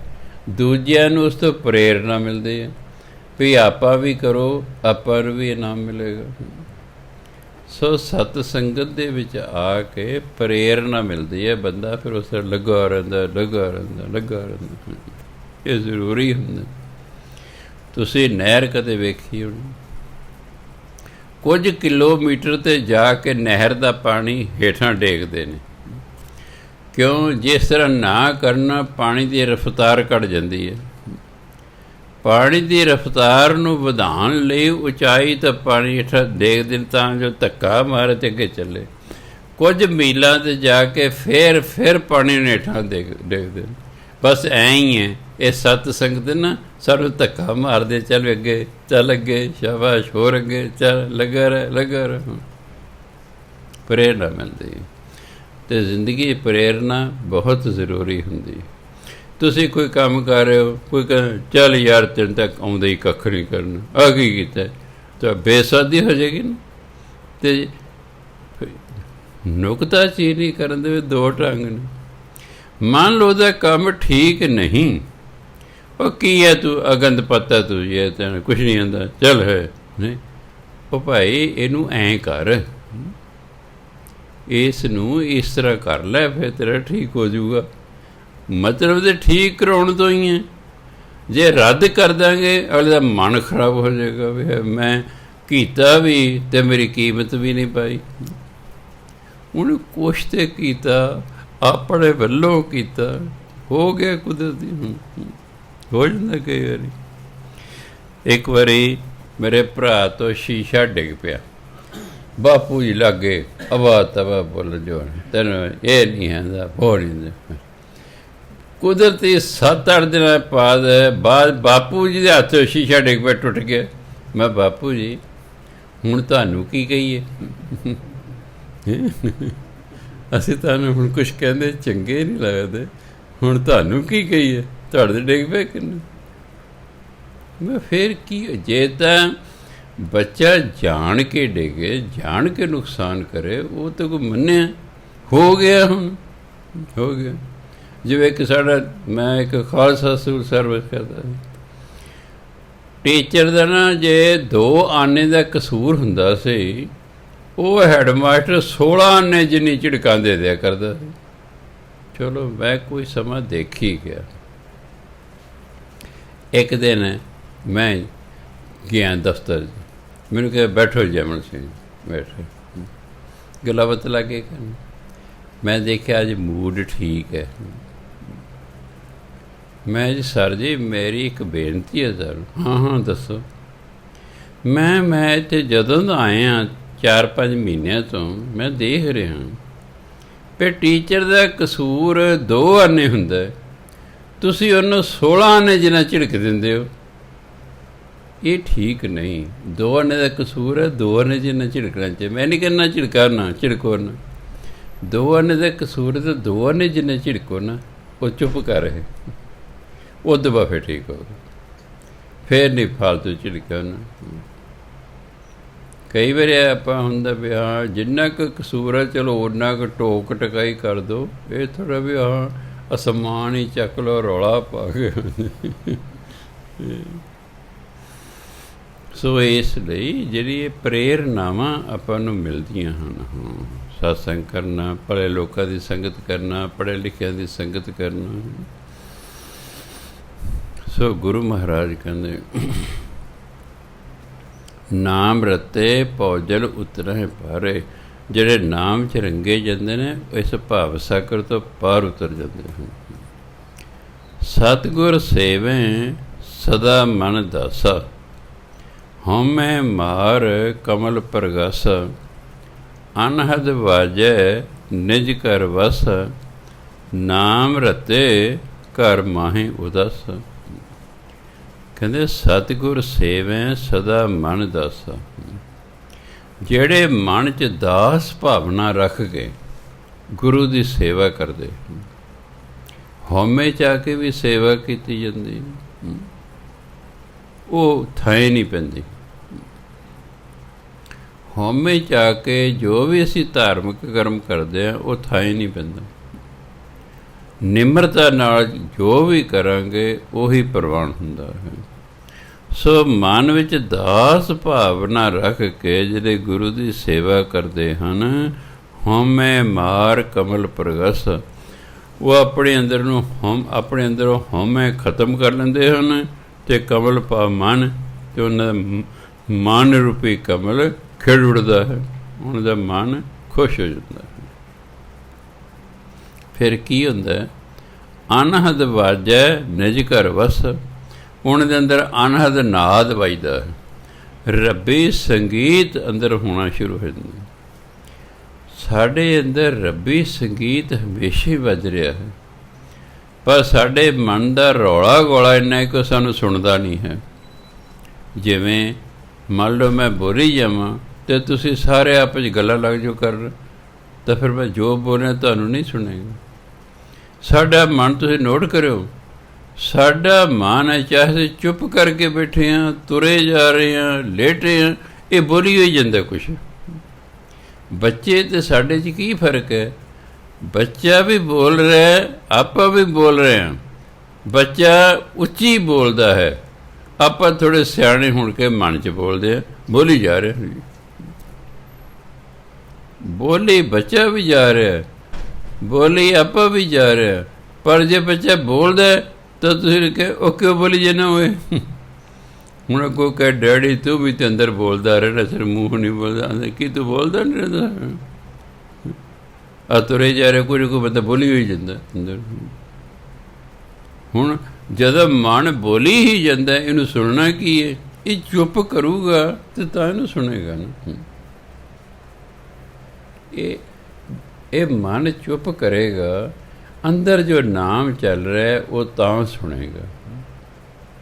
ਇਹ ਜਦੋਂ ਫਿਰ ਅੰਦਰ ਹਉਮੈ ਖਤਮ ਕਰ ਲੈਂਦੇ ਨੇ, ਮਨ ਖਿੜ ਉੱਠਦਾ ਹੈ, ਅੰਦਰ ਅਨਹਦ ਨਾਦ ਵੱਜਦਾ ਹੈ, ਨਿਜ ਘਰ ਵਾਸਾ, ਅਤੇ ਬੰਦਾ ਫਿਰ ਆਪਣੇ ਅਸਲੀ ਘਰ 'ਚ ਪਹੁੰਚ ਜਾਂਦਾ। ਨਿਜ ਘਰ ਵਾਸਾ ਸਾਡਾ ਅਸਲੀ ਘਰ ਭਾਵ ਪਰਮਾਤਮਾ ਦਾ ਘਰ। ਫਿਰ ਮਨੁੱਖ ਸਰੀਰ ਤਿਆਗਣ ਤੋਂ ਬਾਅਦ ਸੱਚਖੰਡ ਪਹੁੰਚ ਜਾਂਦਾ। ਨਾਮ ਰਤੇ ਘਰ ਮਾਹੀ ਉਦਸ, ਜਿਹੜੇ ਨਾਮ 'ਚ ਰੰਗੇ ਜਾਂਦੇ ਨੇ ਉਹ ਘਰ ਦੇ ਵਿੱਚ ਰਹਿੰਦੇ ਹੋਏ ਵੀ ਉਦਾਸ ਨਿਰਲੇਪ ਨੇ, ਪਰਿਵਾਰ 'ਚ ਰਹਿੰਦੇ ਵੀ ਪਰਿਵਾਰਕ ਮੋਹ ਤੋਂ ਉੱਪਰ। ਇਸ ਲਈ ਸਿੱਖ ਧਰਮ ਕਹਿੰਦਾ ਤੁਸੀਂ ਕੁਝ ਵੀ ਨਹੀਂ ਛੱਡਣਾ, ਸਿਰਫ ਤੁਸੀਂ ਮੋਹ ਛੱਡਣਾ। ਨਾ ਮਾਇਆ ਛੱਡਣੀ ਹੈ, ਨਾ ਪਰਿਵਾਰ ਛੱਡਣਾ ਹੈ, ਨਾ ਘਰ ਛੱਡਣਾ ਹੈ, ਇਹੋ ਜਿਹੀਆਂ ਚੀਜ਼ਾਂ ਨਹੀਂ ਛੱਡਣੀਆਂ, ਮੋਹ ਛੱਡਣਾ ਹੈ। ਜਿਵੇਂ ਦੋ ਬੀਬੀਆਂ ਹਰਿਦੁਆਰ ਚਲੀ ਗਈਆਂ, ਉਹਨਾਂ ਸੁਣਿਆ ਹੋਇਆ ਸੀ ਉੱਥੇ ਜਾ ਕੇ ਕੁਝ ਛੱਡੀ ਦਾ। ਇੱਕ ਨੇ ਚੁਲੀ ਭਰੀ, ਗੰਗਾ ਮਾਈ ਮੈਂ ਅੱਜ ਤੋਂ ਬੈਂਗਣ ਖਾਣੇ ਛੱਡੇ। ਦੂਜੀ ਕਹਿੰਦੀ ਗੰਗਾ ਮਾਈ ਮੈਂ ਅੱਜ ਤੋਂ ਆਲੂ ਖਾਣੇ ਛੱਡੇ। ਕੋਲੋਂ ਇੱਕ ਸਾਧ ਲੰਘਿਆ, ਕਹਿੰਦੇ ਬੀਬੀ ਰੋਟੀ ਪਾਣੀ ਨਹੀਂ ਛੱਡਣਾ, ਕਹੋ ਮੈਂ ਅੱਜ ਤੋਂ ਨਿੰਦਿਆ ਛੱਡੀ, ਅੱਜ ਤੋਂ ਆਹ ਫਲਾਣੀ ਬੁਰਾਈ ਛੱਡੀ। ਇੱਥੇ ਬੁਰਾਈਆਂ ਛੱਡ ਕੇ ਜਾਣਾ, ਨਾ ਕਿ ਰੋਟੀ ਪਾਣੀ ਛੱਡ ਕੇ ਜਾਣਾ। ਸੋ ਬੰਦੇ ਨੂੰ ਤਾਂ ਇਹੀ ਨਹੀਂ ਪਤਾ ਕੀ ਛੱਡਣਾ, ਕੀ ਛੱਡਣਾ। ਇਸ ਲਈ ਸਿੱਖ ਧਰਮ ਕਹਿੰਦਾ ਕੋਈ ਘਰ-ਬਾਰ ਨਹੀਂ ਛੱਡਣਾ, ਪਰਿਵਾਰ ਨਹੀਂ ਛੱਡਣਾ, ਆਪਣੀ ਕਿਰਤ ਨਹੀਂ ਛੱਡਣੀ, ਇਸੇ ਸੰਸਾਰ 'ਚ ਰਹਿਣਾ, ਇਸੇ ਪਰਿਵਾਰ 'ਚ ਰਹਿਣਾ। ਸਿਰਫ ਮੋਹ 'ਚ ਆ ਕੇ ਕੋਈ ਗਲਤ ਕੰਮ ਨਹੀਂ ਕਰਨਾ। ਮੋਹ ਦੀ ਨਿਸ਼ਾਨੀ ਕੀ ਹੈ? ਗੁਆਂਢੀਆਂ ਦਾ ਬੱਚਾ ਹੈ, ਉਹਨੇ ਤੁਹਾਡੇ ਕਰ ਲਈ ਚੋਰੀ, ਤੁਸੀਂ ਉਹਨੂੰ ਲਿਆ ਫੜ, ਤੁਹਾਡਾ ਜੀ ਕਰਦਾ ਇਹਨੂੰ ਕੁੱਟ-ਕੁੱਟ ਕੇ ਮੈਂ ਮਾਰ ਦਿਆਂ। ਜੀ ਕਹਿੰਦਾ ਚੋਰ ਨੂੰ ਕੁੱਟ-ਕੁੱਟ ਕੇ ਮਾਰ ਦਿਆਂ। ਪਰ ਜੇ ਸਾਡਾ ਬੱਚਾ ਕਿਸੇ ਦੇ ਘਰ ਚੋਰੀ ਕਰਦਾ ਫੜਿਆ ਜਾਵੇ ਤਾਂ ਸਾਡੀ ਕੋਸ਼ਿਸ਼ ਹੁੰਦੀ, ਨਾ ਮਾਰੋ ਜੀ, ਅੱਗੇ ਤੋਂ ਨਹੀਂ ਕਰਦਾ ਜੀ, ਇੱਥਾਂ ਦੇ ਮੈਂ ਮੁਆਫੀ ਮੰਗ ਲੈਣਾ ਜੀ। ਦੂਜੇ ਦੇ ਤੇ ਕੁੱਟ-ਕੁੱਟ ਕੇ ਮਾਰ ਦਿਓ, ਆਪਣੇ ਨਾ ਜੀ ਮਾਫ ਕਰ ਦਿਓ, ਬਸ ਇਹਨੂੰ ਪਿਆਰ ਕਰ, ਇਹਨੂੰ ਮੋਹ ਕਹਿੰਦੇ, ਇਹਨੂੰ ਮੋਹ ਕਹਿੰਦੇ। ਉਹਨੇ ਚੋਰੀ ਕੀਤੀ ਹੈ ਅਤੇ ਉਹਨੂੰ ਕੁੱਟਣ ਨੂੰ ਜੀ ਕਹਿੰਦਾ, ਸਾਡੇ ਨੇ ਕੀਤੀ ਇਹਨੂੰ ਵੀ ਕੁੱਟ ਪੈ ਲੈਣ ਦੇ ਬਸ। ਫਿਰ ਇਹਦੇ ਬਾਅਦ ਤੁਸੀਂ ਬਹੁਤ ਉੱਪਰ ਹੋ ਗਏ। ਮੈਂ ਤਾਂ ਸਾਰੀ ਉਮਰ 'ਚ ਬੰਦੇ ਹੀ ਇੱਕ ਵੇਖੇ। ਮੈਂ ਬਾਲੇ ਵਾਲੀ ਪਿੰਡ 'ਚ ਹੁੰਦਾ ਸੀ, ਥਾਣੇਦਾਰ ਦਾ ਜਿਹੜਾ ਨੌਕਰ ਸੀ, ਘੋੜੀ ਕਾੜੀ ਸਾਂਭਦਾ ਸੀ, ਪੱਠੇ ਪੁੱਠੇ ਪਾਉਂਦਾ ਸੀ, ਉਹਦਾ ਮੁੰਡਾ ਹੌਲੀ ਹੌਲੀ ਚੋਰੀਆਂ ਕਰਨ ਲੱਗ ਗਿਆ। ਮੀਂਹ ਪੈ ਗਿਆ, ਉਦੋਂ ਕੱਚੇ ਕੋਠੇ ਹੁੰਦੇ ਸਨ, ਇੱਕ ਦਾ ਘਰ ਰਹਿ ਗਿਆ। ਔਰ ਉੱਠਿਆ ਰਾਤੀ, ਉਹ ਛਤੀਰ ਡਿੱਗ ਪਿਆ ਕਰਦਾ, ਉਹ ਉਹਨਾਂ ਦਾ ਛਤੀਰ ਚੱਕ ਲਿਆ। ਸਵੇਰੇ ਜਦੋਂ ਆਏ ਉਹ ਰੌਲਾ ਪੈ ਗਿਆ ਵੀ ਛਤੀਰ ਕੋਈ ਲੈ ਕੇ ਚੱਕੇ, ਗਾਰਡਰ ਜਿਹਨੂੰ ਕਹਿੰਦੇ। ਉਹ ਗਿੱਲੀ ਧਰਤੀ ਨੂੰ ਪੈੜ ਸੀ, ਉਹ ਜਾਏਗੀ, ਪੈੜ ਜਾਏਗੀ। ਉਹ ਜਿਹੜਾ ਸੀ ਥਾਣੇਦਾਰ ਦਾ ਨੌਕਰ, ਉਹਦੇ ਘਰ ਪਹੁੰਚ ਗਈ। ਲੋਕਾਂ ਨੇ ਜਾ ਕੇ ਥਾਣੇਦਾਰ ਨੂੰ ਸ਼ਿਕਾਇਤ ਕਰਦੇ ਵੀ ਇਹਨਾਂ ਦਾ ਮੁੰਡਾ ਸਾਡਾ ਛਤੀਰ ਚੱਕ ਲਿਆ। ਥਾਣੇਦਾਰ ਨੇ ਸੱਦ ਲਿਆ, ਥਾਣੇਦਾਰ ਉਸ ਮੁੰਡੇ ਦਾ ਕੁਟਾਪਾ ਕਰਿਆ। ਕੁਝ ਲੋਕ ਉਸ ਨੌਕਰ ਨੂੰ ਕਹਿੰਦੇ ਬਈ ਤੂੰ ਤਾਂ ਥਾਣੇਦਾਰ ਤੇਰਾ ਪ੍ਰੇਮ ਹੈ, ਤੂੰ ਆਪਣੇ ਮੁੰਡੇ ਨੂੰ ਛੁਡਾ ਲੈ, ਕਹਿ ਕੇ ਕਹਿੰਦਾ ਨਾ, ਇਹਨੂੰ ਪੈ ਲੈਣ ਦੇ ਕੁੱਟ। ਅੱਜ ਇਹ ਛਤੀਰ ਚੱਕ ਲਿਆ, ਕੱਲ੍ਹ ਨੂੰ ਕਿਸੇ ਕੋਈ ਹੋਰ ਲੈ ਗਿਆ, ਪਰਸੋਂ ਕਿਸੇ ਹੋਰ ਲਾਏਗਾ, ਪੈ ਲੈਣ ਦੇ ਕੁੱਟ। ਇਹ ਹੈ, ਇਹ ਮੌਤ ਉੱਪਰ ਹੋਣਾ ਕਿ ਪੈਣ ਦੇਣ ਤਾਂ ਹੀ ਹਟੂਗਾ ਇਹ। ਨਹੀਂ ਤੈਨੂੰ ਕਹੋ ਮੇਰਾ ਬਾਪ ਥਾਣੇਦਾਰ ਨੂੰ ਜਾਣਦਾ, ਹੋ ਸਕਦਾ ਇਹ ਚੱਕ ਕੇ ਵੀ ਇਸੇ ਲਈ ਲੈ ਆਵੇ ਵੀ ਮੇਰਾ ਬਾਪ ਥਾਣੇਦਾਰ ਨੂੰ ਜਾਣਦਾ, ਮੈਨੂੰ ਕਿੰਨੇ ਪੁੱਛਣਾ। ਕਹਿੰਦੇ ਪੈ ਲੈਂਦੇ ਕੁੱਟੇ ਨੂੰ, ਨਹੀਂ ਤਾਂ ਮੈਨੂੰ ਤਾਂ ਇੱਕ ਨਹੀਂ ਟੱਕਰਿਆ ਅੱਜ ਤੱਕ। ਕਿਸੇ ਦੇ ਜਵਾਕ ਨੂੰ ਫੜ ਕੇ ਲੈ ਜਾਏ ਪੁਲਿਸ ਵਾਲੇ, ਅਤੇ ਬੰਦੇ ਨੂੰ ਪਤਾ ਵੀ ਮੇਰੇ ਮੁੰਡੇ ਦਾ ਕਸੂਰ ਹੈ, ਮਗਰ ਹੀ ਭੱਜੇ ਜਾਂਦੇ ਨੇ। ਸਿਫਾਰਿਸ਼ ਲਵਾ ਕਿਸੇ ਦੀ, ਕੋਈ ਪੈਸੇ ਲਾਏ ਦੇ ਦੂ ਕੇ ਕਿਸੇ ਤਰ੍ਹਾਂ 'ਤੇ ਖੜਾ ਛੱਡ ਦੇ। ਸੋ ਹੈ ਬੜਾ ਔਖਾ ਮੋਹ ਤੋਂ ਉੱਪਰ ਹੋਣਾ। ਪਰ ਜਿਨ੍ਹਾਂ ਰੱਬ ਦੀ ਪ੍ਰਾਪਤੀ ਕਰਨੀ ਹੁੰਦੀ ਹੈ, ਉਹਨਾਂ ਨੂੰ ਫਿਰ ਕੁਛ ਤਾਂ ਕਰਨਾ ਹੀ ਪੈਣਾ, ਉਹਨਾਂ ਨੂੰ ਕੁਝ ਤੇ ਤਿਆਗ ਕਰਨਾ ਪੈਣਾ। ਨਾਮ ਰਤੇ ਕਰ ਮਾਹੀ ਉਦਾਸ। ਜਿਹੜੇ ਨਾਮ 'ਚ ਰੰਗੇ ਜਾਂਦੇ ਨੇ, ਉਹ ਆਪਣੇ ਘਰ ਵਿੱਚ, ਆਪਣੇ ਪਰਿਵਾਰ ਦੇ ਵਿੱਚ ਰਹਿੰਦੇ ਹੀ ਨਿਰਲੇਪ ਹੋ ਜਾਂਦੇ ਹਨ। ਸਤਿਗੁਰ ਸੇਵੇ ਤਿਨ ਕੀ ਸੱਚੀ ਬਾਣੀ। ਜਿਹੜੇ ਗੁਰੂ ਦੀ ਸੇਵਾ ਕਰਦੇ ਰਹਿੰਦੇ ਹਨ, ਅਖੀਰ ਦੀ ਐਸੀ ਅਵਸਥਾ ਹੁੰਦੀ ਹੈ ਕਿ ਜੋ ਬੋਲਦੇ ਨੇ ਉਹ ਸੱਚ ਹੋ ਜਾਂਦਾ। ਉਹ ਜੋ ਬੋਲਦੇ ਨੇ ਸੱਚ ਹੋ ਜਾਂਦਾ। ਇਸ ਲਈ ਉਹਨਾਂ ਦੀ ਬਾਣੀ ਸੱਚੀ ਹੁੰਦੀ ਹੈ। ਗੁਰੂ ਨਾਨਕ ਦੀ ਸੇਵਾ ਕੀਤੀ ਗੁਰੂ ਅੰਗਦ ਦੇਵ ਬਾਰੇ, ਹੁਣ ਦੀ ਹੋ ਗਈ ਨਾ ਬਾਣੀ ਸੱਚੀ। ਗੁਰੂ ਅੰਗਦ ਦੇਵ ਮਹਾਰਾਜ ਦੀ ਸੇਵਾ ਕੀਤੀ ਗੁਰੂ ਅਮਰਦਾਸ ਮਹਾਰਾਜ ਨੇ, ਹੋ ਗਈ ਨਾ ਉਹਨਾਂ ਦੀ ਬਾਣੀ ਸੱਚੀ। ਗੁਰੂ ਅਮਰਦਾਸ ਮਹਾਰਾਜ ਦੀ ਸੇਵਾ ਕੀਤੀ ਗੁਰੂ ਰਾਮਦਾਸ ਮਹਾਰਾਜ, ਉਹਨੇ ਬਾਣੀ ਲਈ, ਹੋ ਗਈ ਨਾ ਸੱਚੀ। ਇਸ ਲਈ ਜਿਹੜੇ ਗੁਰੂ ਦੀ ਸੇਵਾ ਕਰਦੇ ਨੇ, ਉਹਨਾਂ ਦੀ ਬਾਣੀ ਸੱਚੀ ਹੁੰਦੀ ਹੈ। ਉਹ ਜੋ ਬੋਲਦੇ ਨੇ ਸੱਚ ਬੋਲਦੇ ਨੇ, ਜੋ ਬੋਲਦੇ ਨੇ ਹੋ ਜਾਂਦਾ ਉਹ। ਤੁਸੀਂ ਨਾਮ ਜਪੀ ਜਾਓ, ਜਪੀ ਜਾਓ, ਜਪੀ ਜਾਓ, ਹੌਲੀ ਹੌਲੀ ਤੁਹਾਡੀ ਰਸਨਾ ਪਵਿੱਤਰ ਹੋ ਜਾਏਗੀ। ਜੋ ਬੋਲ ਦੇਗੇ ਉਹ ਸੱਚ ਹੋ ਜਾਏਗਾ। ਜੋ ਫਿਰ ਉਸ ਰਸਨਾ ਤੋਂ ਬੋਲਦੇ ਹੋਗੇ ਉਹ ਸੱਚ ਹੋ ਜਾਏਗਾ। ਜੁਗ ਜੁਗ ਭਗਤੀ ਆਖ ਵਖਾਣ। ਹਰ ਯੁੱਗ 'ਚ ਭਗਤਾਂ ਨੇ ਇਹ ਬਾਣੀ ਦਾ ਉਚਾਰਨ ਕੀਤੀ ਹੋਈ ਹੈ। ਇਹ ਨਹੀਂ ਕਿ ਸਿੱਖਾਂ ਨੇ ਕੀਤੀ, ਹਰ ਯੁੱਗ 'ਚ ਭਗਤ ਹੋਏ ਅਤੇ ਭਗਤ ਜਿਹੜੇ ਸੀ ਬਾਣੀ ਉਚਾਰਦੇ ਰਹੇ, ਉਹਨਾਂ ਦੀ ਬਾਣੀ ਸੱਚੀ। ਆਂਦਨ ਜਪੈ ਹਰ ਸਾਰੰਗ ਪਾਣੀ। ਜਿਹੜੇ ਦਿਨ ਰਾਤ ਪਰਮਾਤਮਾ ਦਾ ਜਾਪ ਕਰਦੇ ਨੇ, ਸਾਰੰਗ ਪਾਣੀ ਪਰਮਾਤਮਾ ਨੂੰ ਕਹਿੰਦੇ। ਅਨ ਦਿਨ ਦਾ ਦਿਨ ਰਾਤ, ਜਿਹੜੇ ਦਿਨ ਰਾਤ ਪਰਮਾਤਮਾ ਦਾ ਨਾਮ ਜਪਦੇ ਰਹਿੰਦੇ ਹਨ। ਨਾਨਕ ਨਾਮ ਰਤੇ ਨਿਹ ਕੇਵਲ ਨਿਰਵਣ। ਉਹ ਨਾਮ 'ਚ ਰੰਗੇ ਜਾਂਦੇ ਨੇ। ਨਿਹ ਕੇਵਲ ਦਾ ਪਵਿੱਤਰ, ਉਹ ਮਨ ਦੇ ਪਵਿੱਤਰ ਹੋ ਜਾਂਦੇ ਨੇ। ਨਿਰਬਾਣੀ, ਉਹ ਇੱਛਾ ਰਹਿਤ ਹੋ ਜਾਂਦੇ ਹਨ। ਉਹ ਇੱਕ ਤਾਂ ਮਨ ਦੇ ਪਵਿੱਤਰ ਹੋ ਜਾਂਦੇ ਨੇ, ਇੱਕ ਉਹ ਇੱਛਾ ਰਹਿਤ ਹੋ ਜਾਂਦੇ ਨੇ। ਉਹਨਾਂ ਦੀ ਇੱਛਾ ਹੀ ਕੋਈ ਨਹੀਂ ਰਹਿੰਦੀ, ਕਿ ਉਹ ਮੁਕਤੀ ਤਾਂ ਹੀ ਮਿਲੇਗੀ ਜੇ ਇੱਛਾ ਫਿਰ ਮੁਕਤੀ ਨਹੀਂ ਮਿਲਦੀ, ਦੁਬਾਰਾ ਜਨਮ ਲੈਣਾ ਪਏਗਾ। ਅੱਗੇ ਕਹਿੰਦੇ ਗੌੜੀ ਗੁਆਰੇਰੀ ਮਹਿਲਾ ਤੀਜਾ, ਤੀਸਰੇ ਪਾਤਸ਼ਾਹ ਫਰਮਾਨ ਕਰਦੇ ਨੇ, ਸਤਿਗੁਰ ਮਿਲੈ ਵਡਭਾਗ ਸੰਯੋਗ। ਹਿਰਦੈ ਨਾਮ ਨਿਤ ਹਰਸ ਭੋਗ।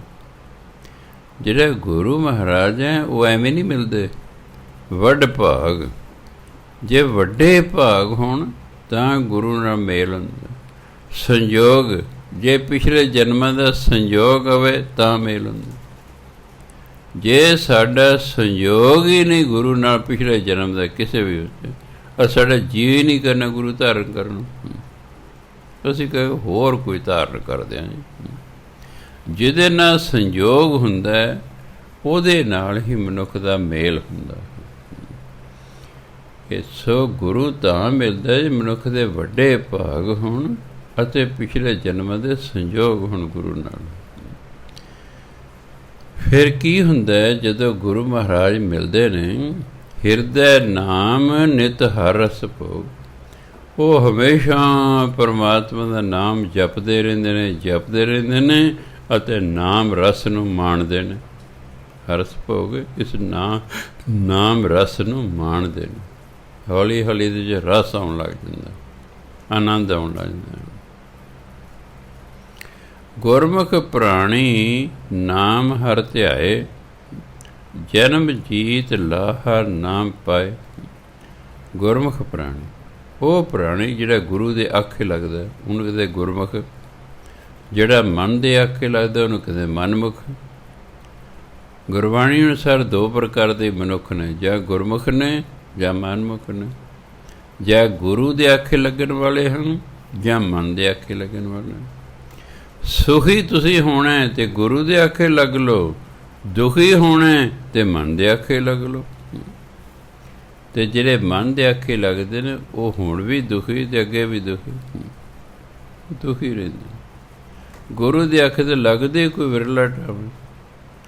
ਗੁਰੂ ਤੇ ਧਾਰਨ ਕਰ ਲੈਂਦੀ ਦੁਨੀਆ, ਗੁਰੂ ਦੇ ਆਖੇ ਬਹੁਤ ਘੱਟ ਲੱਗਦੇ ਨੇ। ਗੁਰੂ ਧਾਰਨ ਕਰਦੇ ਆਸਾਨ ਹੈ। ਅੱਜ ਕੱਲ੍ਹ ਤਾਂ ਬਹੁਤ ਸੁੱਖ ਹੈ। ਪਹਿਲਾਂ ਤਾਂ ਜਦੋਂ ਗੁਰੂ ਮਹਾਰਾਜ ਸਰੀਰ ਰੂਪ ਵਿੱਚ ਸਨ, ਉਹਦੇ ਗੁਰੂ ਧਾਰਨ ਵੀ ਔਖਾ ਸੀ। ਕਿਉਂ? ਉਹ ਪਹਿਲਾਂ ਕਹਿੰਦੇ ਆ ਬੁਰਾਈ ਛੱਡ, ਬੁਰਾਈ ਛੱਡ, ਫਿਰ ਤੈਨੂੰ ਗੁਰੂ ਮੰਤਰ ਦਿਆਂਗੇ। ਅੱਜ ਕੱਲ੍ਹ ਲੈ ਲਓ ਗੁਰੂ ਮੰਤਰ। ਕਿਉਂ? ਜਿਹੜੇ ਅੰਮ੍ਰਿਤ ਛਕਾਉਣ ਵਾਲੇ ਨੇ ਉਹਨਾਂ 'ਚ ਕਿਸੇ ਦੀ ਦਿਵਦਸ਼ੀ ਨਹੀਂ ਖੋਲ੍ਹੀ। ਕਿਸੇ ਨੂੰ ਇਹ ਨਹੀਂ ਪਤਾ ਵੀ ਜਿਹਨੂੰ ਅਸੀਂ ਅੰਮ੍ਰਿਤ ਛਕਾਉਣ ਲੱਗੇ ਇਹ ਕਿਹੋ ਜਿਹਾ ਬੰਦਾ ਹੈ, ਇਹ ਕਿਹੋ ਜਿਹਾ, ਇਹ ਅੰਮ੍ਰਿਤ ਰੱਖੇਗਾ ਨਹੀਂ ਰੱਖੇਗਾ। ਗੁਰੂ ਮਹਾਰਾਜ ਦੇ ਪਤਾ ਸੀ। ਉੱਥੇ ਤਾਂ ਕੋਈ ਛੁਪਾ ਨਹੀਂ ਸੀ ਸਕਦਾ, ਕੋਈ ਮੁੱਕਰ ਨਹੀਂ ਸੀ ਸਕਦਾ।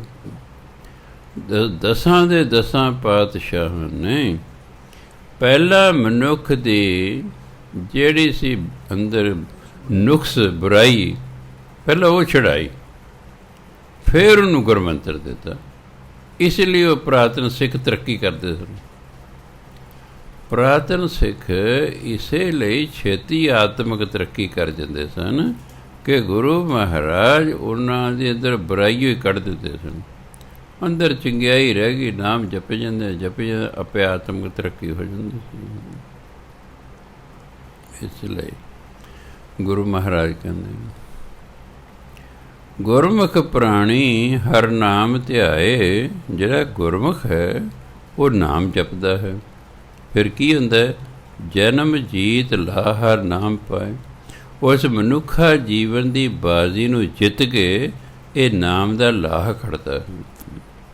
ਉਹ ਜੀਵਨ ਦੀ ਬਾਜ਼ੀ ਜਿੱਤ ਜਾਂਦਾ, ਕਿਉਂਕਿ ਅਸੀਂ ਜਿਹੜੇ ਨਾਮ ਨਹੀਂ ਜਪਦੇ, ਗੁਰਬਾਣੀ ਕਹਿੰਦੀ ਉਹ ਜੀਵਨ ਦੀ ਬਾਜ਼ੀ ਹਾਰ ਕੇ ਜਾਂਦੇ ਨੇ, ਅਤੇ ਜਿਹੜੇ ਨਾਮ ਜਪ ਕੇ ਜਾਂਦੇ ਨੇ ਕਹਿੰਦੇ ਉਹ ਜੀਵਨ ਦੀ ਬਾਜ਼ੀ ਜਿੱਤ ਕੇ ਚੱਲਿਆ। ਨਾਲੇ ਤਾਂ ਜੀਵਨ ਦੀ ਬਾਜ਼ੀ ਜਿੱਤਦੇ ਨੇ, ਲਾਹਾ ਨਾਮ ਪਾਏ, ਅਤੇ ਲਾਹਾ ਨਾਮ ਦਾ ਲਾਹਾ ਪ੍ਰਾਪਤ ਹੁੰਦਾ। ਲਾਹ ਜਿਹਨੂੰ ਕਹਿੰਦੇ ਨਾਮ ਦਾ ਲਾਹਾ ਉਹਨਾਂ ਨੂੰ ਪ੍ਰਾਪਤ ਹੁੰਦਾ। ਕਿਉਂ? ਜਿਵੇਂ ਤੁਹਾਡੇ ਕੋਲ ਸੰਸਾਰਿਕ ਧਨ ਹੋਵੇ ਤਾਂ ਫਾਇਦਾ ਹੀ ਫਾਇਦਾ ਨਾ। ਤੁਹਾਡੇ ਕੋਲ ਸੰਸਾਰਿਕ ਧਨ ਹੋਵੇ, ਤੁਸੀਂ ਵੈਸੇ ਚੜ੍ਹਦੀਆਂ ਕਲਾਂ 'ਚ ਰਹਿੰਦੇ ਹੋ। ਗਰੀਬ ਬੰਦਾ ਤਾਂ ਵੈਸੇ ਹੀ ਢਹਿੰਦੀਆਂ ਕਲਾਂ 'ਚ ਰਹਿੰਦਾ। ਹੁਣ ਤਾਂ ਕੱਲ੍ਹ ਦੀ ਚਿੰਤਾ ਲੱਗੀ ਰਹਿੰਦੀ ਹੈ। ਜਿਹਦੇ ਕੋਲ ਬੈਂਕ ਬੈਲੈਂਸ ਹੈਗਾ, ਆਰਥਿਕ ਹਾਲਤ ਅੱਛੀ ਹੈ, ਉਹਦੇ ਵੈਸੇ ਹੀ ਚੜ੍ਹਦੀਆਂ ਕਲਾਂ 'ਚ ਰਹਿੰਦਾ। ਇਸੇ ਤਰ੍ਹਾਂ ਹੀ ਜਿਹਦੇ ਕੋਲ ਨਾਮ ਧਨ ਹੁੰਦਾ ਉਹ ਵੈਸੇ ਹੀ ਚੜ੍ਹਦੀਆਂ ਕਲਾਂ 'ਚ ਰਹਿੰਦਾ। ਨਾਮ ਧਨ ਵਾਲੇ ਕੋਲੇ ਸੰਸਾਰਿਕ ਧਨ ਵੀ ਹੁੰਦਾ, ਉਹਨੂੰ ਦੂਰਾ ਫਾਇਦਾ। ਹੁਣ ਦੂਰਾ ਫਾਇਦਾ ਸੰਸਾਰਿਕ ਧਨ ਵਾਲੇ ਕੋਲੇ ਕਈ ਵਾਰੀ ਨਾਮ ਧਨ ਨਹੀਂ ਹੁੰਦਾ, ਪਰ ਜਿਹਦੇ ਕੋਲ ਨਾਮ ਧਨ ਹੋਏਗਾ ਉਹਦੇ ਕੋਲ ਸੰਸਾਰਿਕ ਧਨ ਆਪਣੇ ਆਪ ਹੀ ਹੋਵੇਗਾ, ਉਹਨੂੰ ਦੂਰਾ ਫਾਇਦਾ। ਨਾਮ ਜਪਣ ਵਾਲਾ ਗਰੀਬ ਰਹਿ ਹੀ ਨਹੀਂ ਸਕਦਾ, ਪਰ ਨਹੀਂ ਜਪਦੇ ਲੋਕ, ਧੱਕੇ ਥੋੜ੍ਹੇ ਜਿਹੇ ਖਾਈ ਜਾਂਦੇ। ਖਾਈ ਜਪੇ ਤੁਹਾਡੀ ਮਰਜ਼ੀ ਹੈ, ਅਤੇ ਨਾਮ ਜਪੋ। ਨਾਮ ਯਾਦ ਰੱਖਣਾ, ਨਾਮ ਜਪਣ ਵਾਲਾ ਗਰੀਬ ਨਹੀਂ ਰਹਿ ਸਕਦਾ। ਕਿਉਂ? ਪਰਮਾਤਮਾ ਚਾਹੁੰਦਾ ਹੀ ਨਹੀਂ ਮੇਰਾ ਨਾਮ ਜਪਣ ਵਾਲਾ ਬੰਦਾ ਗਰੀਬ ਹੋਵੇ।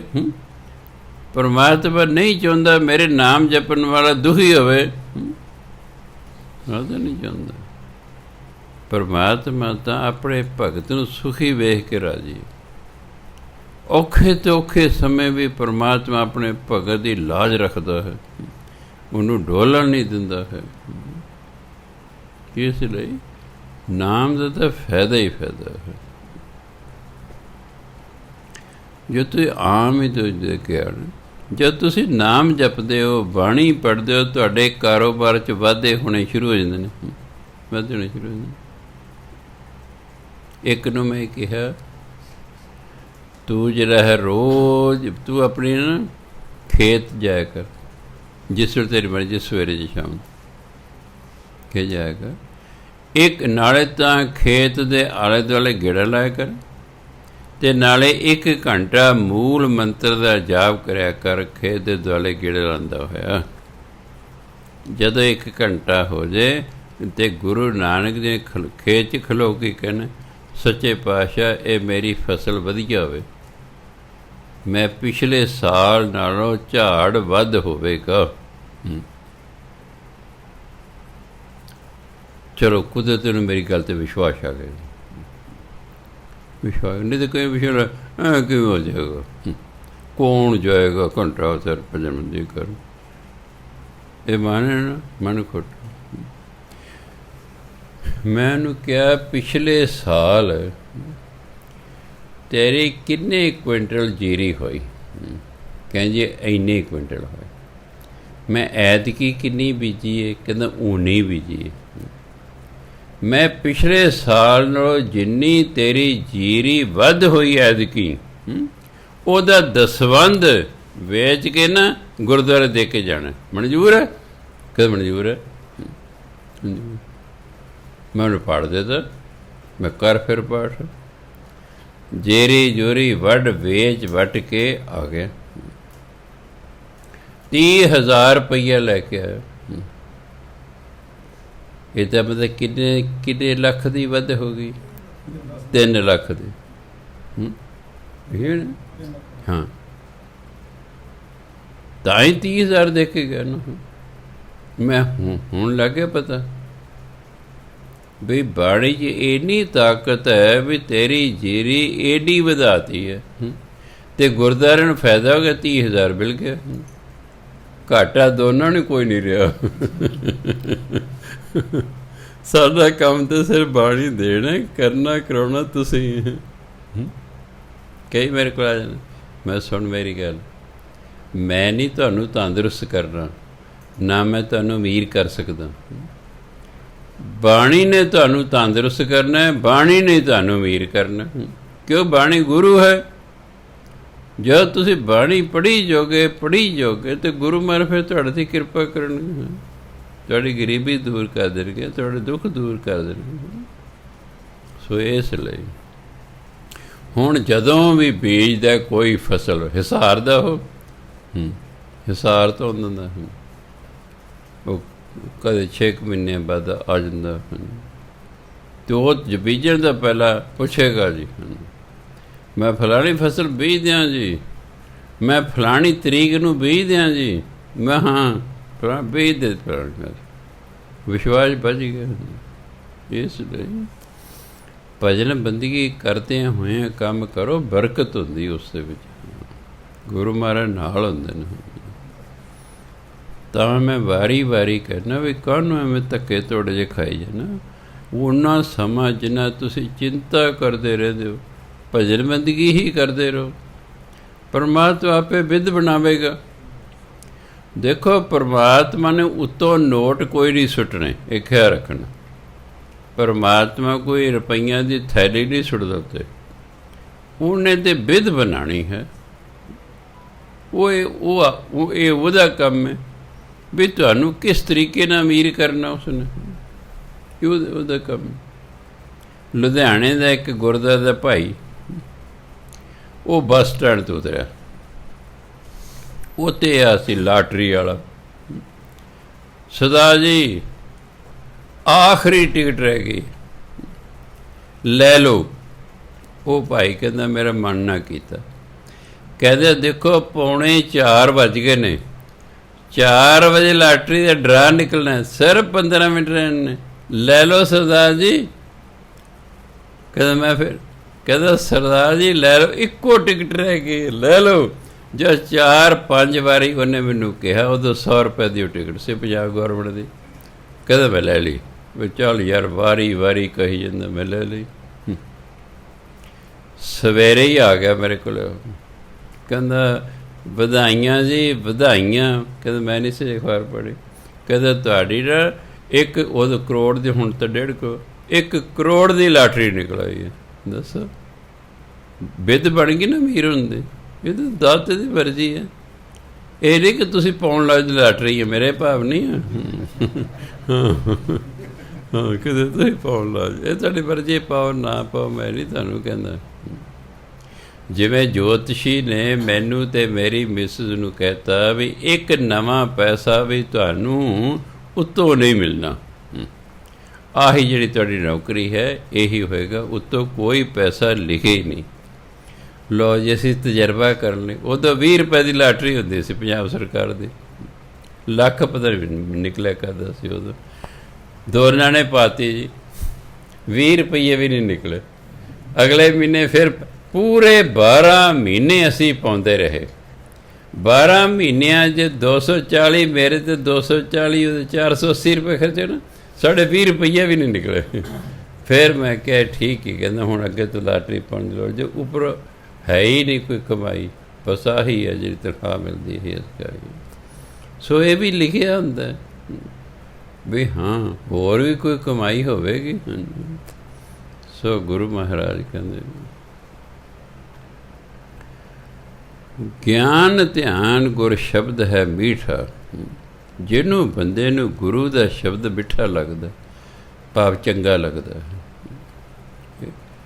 ਜਿਵੇਂ ਆ ਕਿ ਫਲਾਣੇ ਦੀ ਆਵਾਜ਼ ਬੜੀ ਮਿੱਠੀ ਹੈ, ਫਲਾਣੇ ਦੀ ਆਵਾਜ਼ ਬੜੀ ਪਿਆਰੀ ਹੈ, ਚੰਗੀ ਹੈ, ਮਿੱਠਾ ਲੱਗਣਾ, ਚੰਗਾ ਲੱਗਣਾ।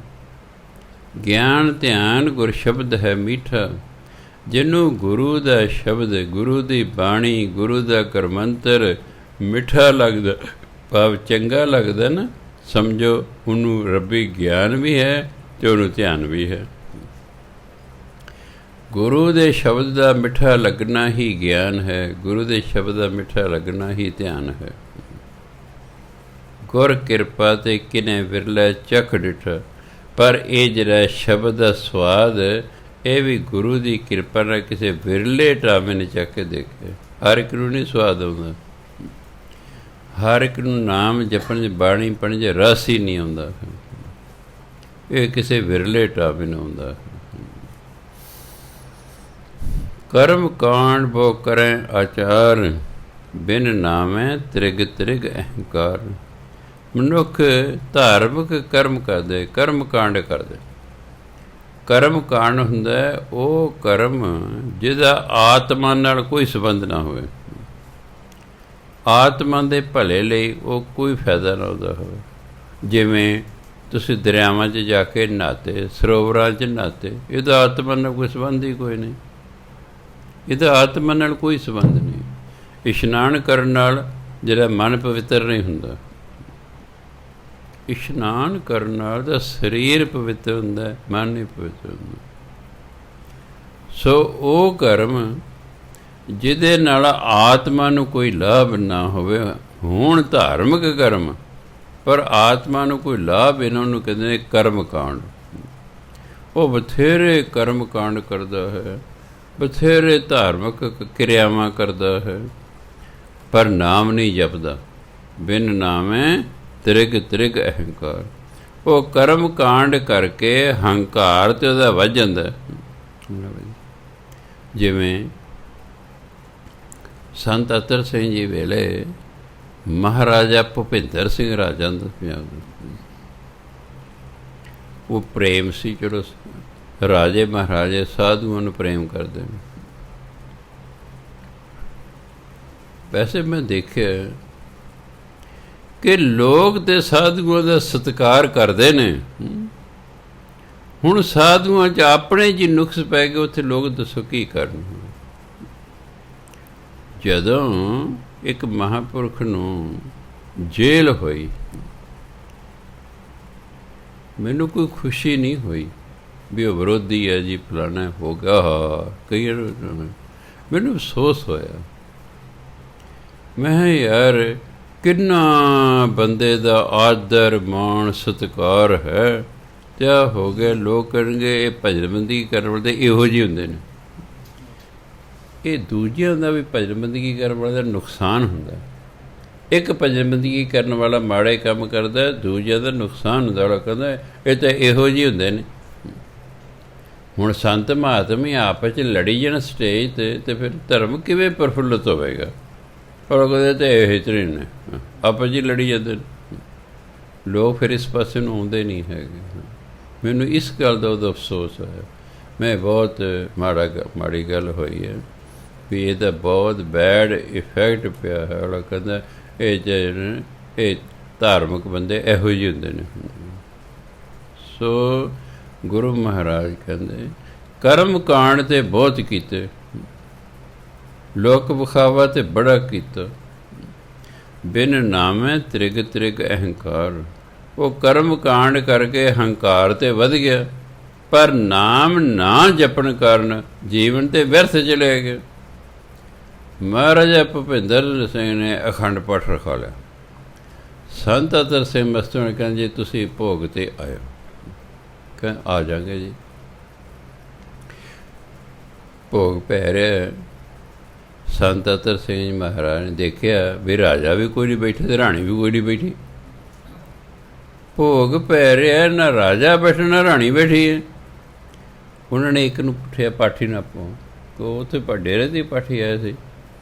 ਕਹਿੰਦੇ ਕਿ ਜਦੋਂ ਤੁਸੀਂ ਸਰੂਪ ਲੈ ਕੇ ਆਏ ਗੁਰਦੁਆਰਾ, ਰਾਜਾ ਰਾਣੀ ਨਾਲ ਗਏ ਸਨ? ਉਹ ਕਹਿੰਦੇ ਨਾ ਜੀ। ਜਿਹੜਾ ਤੁਹਾਨੂੰ ਲੰਗਰ ਪਾਣੀ ਛਕਾਇਆ, ਕੀ ਰਾਜੇ ਰਾਣੀ ਨੇ ਤੁਹਾਨੂੰ ਛਕਾਇਆ? ਕਰਨਾ ਜੀ ਨੌਕਰ ਛਕਾ ਕੇ ਗਏ। ਕਹਿੰਦੇ ਰਾਜਾ ਰਾਣੀ ਕਿੰਨੀ ਕੁ ਦੇਰ ਬੈਠੇ ਜੀ? ਕਹਿੰਦੇ ਬਸ ਇੱਕ ਵਾਰੀ ਮੱਥਾ ਟੇਕਣਾ, ਮੁੜ ਤਾਂ ਬੈਠੇ ਕੋਈ ਨਹੀਂ। ਕਹਿੰਦੇ ਅੱਛਾ ਕਿਹੜਾ? ਜਦੋਂ ਅਰਦਾਸ ਮਹਾਂਪੁਰਖਾਂ ਨੇ ਕੀਤੀ, ਕਹਿੰਦੇ ਗੁਰੂ ਜਿਹੜਾ ਲੰਗਰ ਹੈ ਗੁਰੂ ਕਾ ਲੰਗਰ ਹੈ। ਤੇ ਜਿਹੜਾ ਉਹ ਮਤਲਬ ਰਾਜੇ ਦੀ ਅਰਦਾਸ ਹੀ ਨਹੀਂ ਕੀਤੀ, ਰਾਜ ਦੀ ਅਰਦਾਸ ਹੀ ਨਹੀਂ ਕੀਤੀ, ਇਹਦਾ ਭਲਾ ਹੋਵੇ ਆ ਹੋਵੇ।